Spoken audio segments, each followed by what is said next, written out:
Hello there. This is something I'd like to call world exploration with Abby.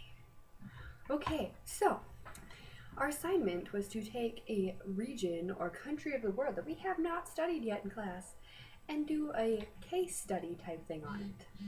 Okay, now let's actually get down to business. So I decided to do mine on the United Kingdom. And just a little background information about that. In 500,000 BC, people migrated to what is now the United Kingdom via land bridge from other parts of Europe. And in about 6500 BC, the last ice age ended and the water levels came up, cutting off the land bridge, so making the United Kingdom an island. The Roman Empire took over in 43 AD. Yeah, that went good for them, I guess, because up until the 8th century, there's Romans. In the 8th century is when the Vikings came. Arrgh. Then medieval Britain, which is like what we like to think of as Britain's history, the medieval eating mutton and lamb chops and dressed with jokers and magical fairies and stuff like that. That was around 1066, which also entailed around that medieval time would be Black Death, War of 100 Years. And they also built the magnificent castles we know Britain for and Europe for. In medieval times, animals could be put on trial for crimes as well as sentenced to death. The Tudors arrived in 1485, and they kept rule until about 1603. That was about the time they had issues with like Henry VIII and all of his numerous wives, and then there was the whole church thing, like the Lutheran deal.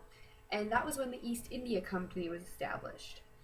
Also, that's when Shakespeare did all of his cool writing stuff.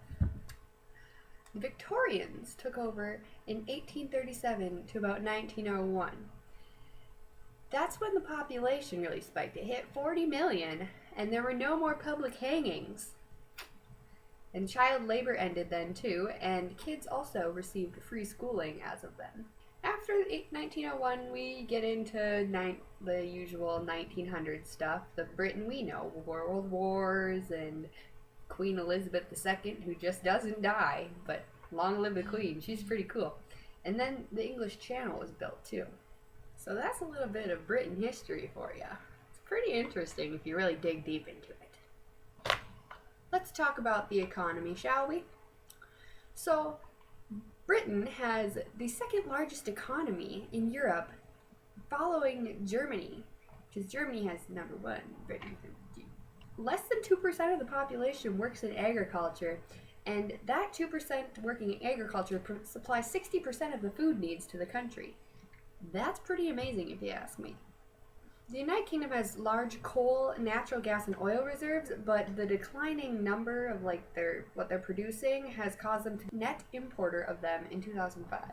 The largest proportion of the GDP is largely dependent on banking and insurance businesses. Right now, the GDP sits at about $36,700, and compared to the US, that's $40,000.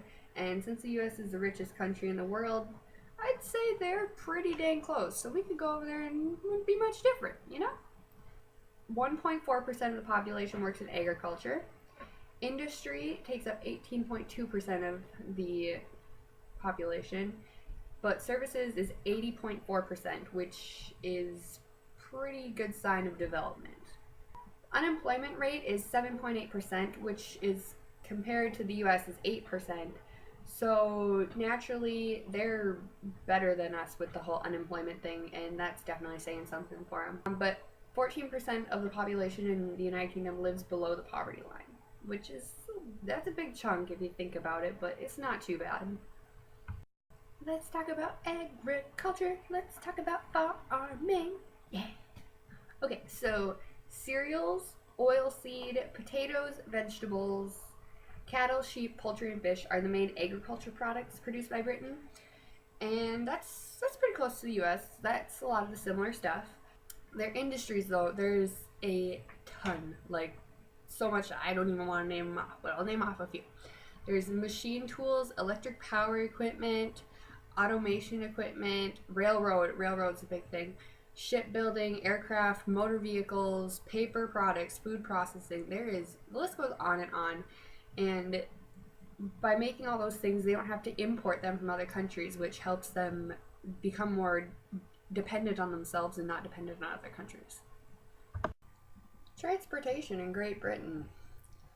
Travel by air, railway, water, anything. It's all modern, it's all up to date, it's all well taken care of. And a fun fact for you, London was the first city in the world to have an underground subway system. And there are 409 escalators in the London subways. Now let's talk about the people. There are approximately 63,395,574 people in Great Britain. That's a lot of people for a tiny island. The birth rate is about 12.26 births per 1,000 people in the population. Urbanization. Ooh, this is a big one. So, 80% of the total population lives in an urbanized area. That means like big cities like London. Then the rate of urbanization is 0.7%. The birth per death rate is what I'm going to call this. I don't really know the official name. I think it's infant mortality rate. Is 12 deaths per 100,000 live births. The life expectancy is about 80.29 years, which is a really good life expectancy, which means the country is developed for sure. And males average 78 years, where women average 82 years. But that's just a rough estimate in general. The approximate family size is usually the parents, and then 1.9 children is the fertility rate. The literacy rate is 99%. That right there, just that fact, can determine whether the country is developed or not. And with 99% literacy, yeah, country's developed. Ooh, this is a fun one. Obesity. 26.9% of the population is obese, which is kind of crazy because that's even higher than the US. It's the highest rate in Europe. And you don't really think about Britain being overly obese, but they are. They're pushing 30% obesity, which is cray-cray. Sanitation for the country, everything's taken care of. All sanitation needs are up to date, they're well maintained, everything. 0.2% is the HIV/AIDS rate for the country, and that's approximately 85,000 people, which isn't that bad, but it could be a lot worse if you compare it to certain countries in Africa and other underdeveloped parts of the world. And just another little fun fact for you, there are over 30,000 people in Great Britain with the name John Smith. That's really insane, because you don't think of that many people being named John Smith. Now that I've thoroughly put you to sleep with all the development statistics, I'm going to bust out some fun facts. So, French was the official language in England for about 300 years, which is crazy because we think England English. The shortest war England ever fought lasted 38 minutes and was against Zanzibar. Gargoyles were originally used as drain pipes, and for those of you who don't know what a gargoyle is, I will put it in the video.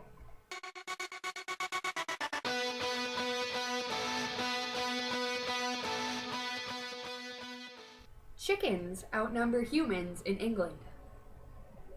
Now for some fun facts on the monarchy. Windsor Castle is the largest royal home in the world. The Queen has 30 godchildren. That's a lot of godchildren. The Queen owns all sturgeons, dolphins, and whales within the waters 3 miles around the United Kingdom.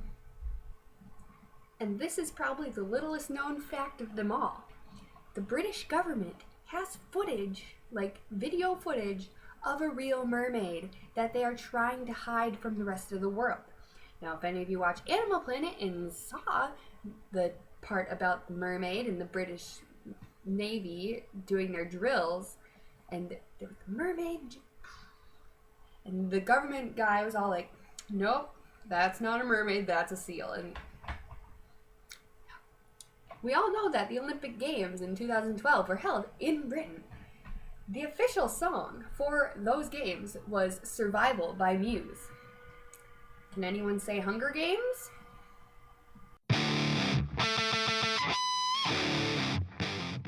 Contrary to popular belief, Big Ben doesn't refer to the clock. It refers to the bell inside the clock.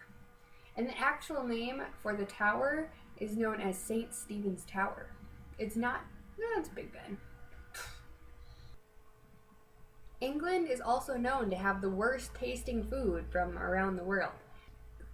We're also talking about people who pair fish with French fries. I changed my location on you. Ooh, now I'm in the United Kingdom. Just kidding. I'm just in my front yard.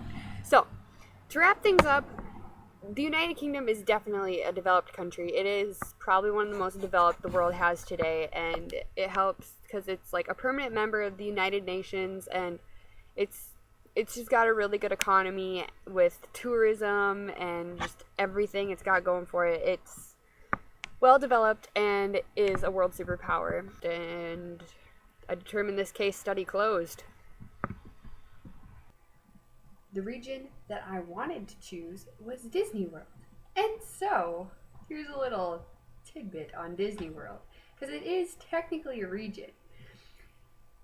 It's got the transportation, which is extremely fast, and the gift shops and the tourism are the two main economies. They're very big exporters with China, who do trade because, I mean, honestly, think about it. Gift shops, China. And they have Animal Kingdom, they got Epcot, Magic Kingdom. They have an economy, and it's great. It's booming. Disney World is most definitely a region.